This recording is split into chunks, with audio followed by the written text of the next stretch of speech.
Apa kabar saudaraku sekalian yang dikasihi oleh Kristus? Kita kembali disegarkan dengan teh hangat. Teduhkan hati, hadirkan semangat dari firman Tuhan 2 Petrus pasal 2 ayat 4 sampai ayat 9. Saya hanya bacakan ayat yang ke-9. Maka nyata bahwa Tuhan tahu menyelamatkan orang-orang saleh dari pencobaan dan tahu menyimpan orang-orang jahat untuk disiksa pada hari penghakiman.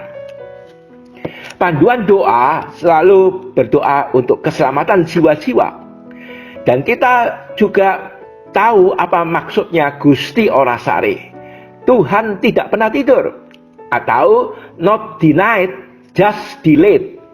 Gusti ora sare, Tuhan itu tidak tidur, apalagi mendiamkan atau mengabaikan umatnya, juga gerejanya yang sedang teraniaya atau ditutup oleh pihak penguasa, dan juga hamba Tuhan orang percaya yang mengalami tekanan atau penganiayaan yang seringkali atas tuduhan-tuduhan yang palsu. Dan sering timbul di dalam hati kita pertanyaan, ya, kapan Allah akan melepaskan mereka dari penderitaan, dan apa yang akan dilakukan Tuhan terhadap para penganiaya itu, dan apa yang akan terjadi dalam hidup mereka. Jadi ingatlah bahwa ada penghiburan dan penguatan seperti Tuhan Yesus tegaskan di dalam Injil Yohanes 16 ayat 33. Kuatkanlah hatimu, sebab aku sudah mengalahkan dunia ini. Sehingga orang-orang percaya yang mengalami penderitaan dan aniaya selalu mendapatkan kekuatan oleh karena penyertaan Tuhan Yesus sendiri, yang sudah menderita di kayu salib dan yang sudah mati lalu bangkit kembali pada hari Paskah itu. Aku sudah mengalahkan dunia ini. Di dalam 2 Petrus pasal 2 ayat 4 sampai 9 meyakinkan Allah itu tidak tidur, Allah tidak abai, Allah hanya menunda. Ingatlah, Allah yang peduli, ya semangatlah meskipun kita menghadapi badai yang silih berganti di dalam hidup kita, kita tetap mau cinta Yesus selama-lamanya. Sebagaimana kasih setia Allah yang tidak berkesudahan dan rahmatnya yang tidak habis-habisnya, yang selalu baru setiap pagi, besar kesetiaannya bahkan memeluk kehidupan kita. Tetap cinta Yesus, tidak ada apapun dan siapapun yang bisa memisahkan kita dari kasih Allah di dalam Kristus itu. Bandingkan Roma 8 ayat 34 sampai 39.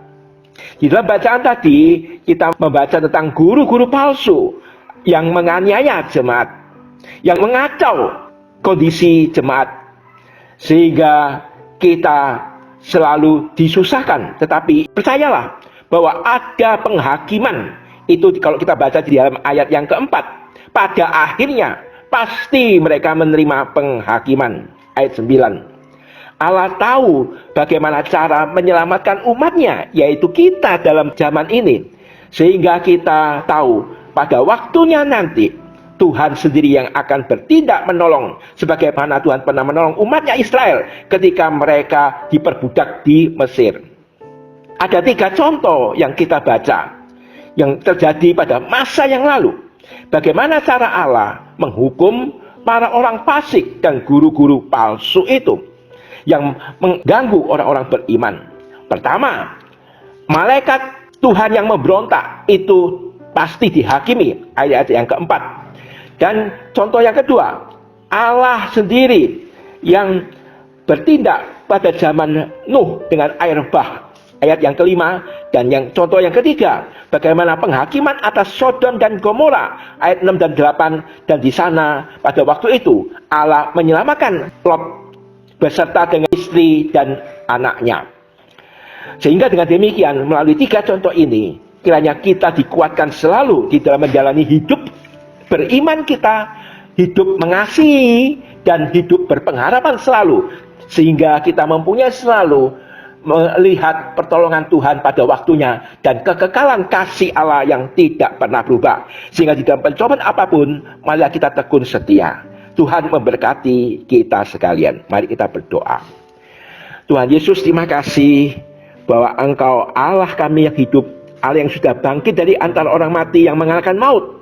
Engkau juga menjadi jaminan pengharapan keselamatan hidup yang kekal. Juga pertolongan-Mu, penyertaan-Mu menjadi kekuatan bagi kami, menjadi perlindungan bagi kami, menjadi perisai kami di dalam menghadapi kondisi zaman ini. Tuhan, tolong supaya terang Tuhan menyinari hidup kami untuk mengalahkan segala kegelapan. Dan tolonglah kami Tuhan untuk selalu menyatakan kehidupan di tengah-tengah dunia ini. Terpujilah nama-Mu, dalam nama Tuhan Yesus kami berdoa. Amin.